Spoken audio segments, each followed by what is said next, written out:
Всем привет, меня зовут Лишенко Александр. Я работаю старшим механиком радиосвязи, станция Кукштау.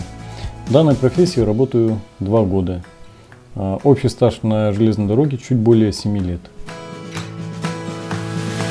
Наверное, это была мечта моего детства. Мне было всегда интересно, как работает телефонная связь, как работает радиосвязь, как передаются друг другу сигналы, как люди могут на разном конце земли просто связаться друг с другом и даже элементарно просто сказать привет.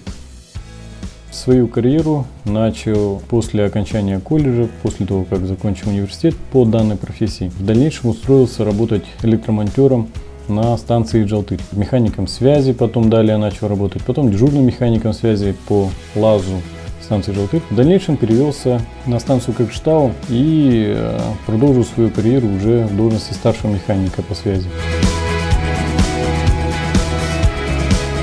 По данной профессии у меня есть несколько достижений.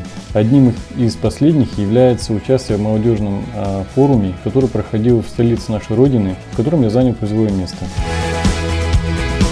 Я очень горжусь своей работой, своей профессией, своим делом.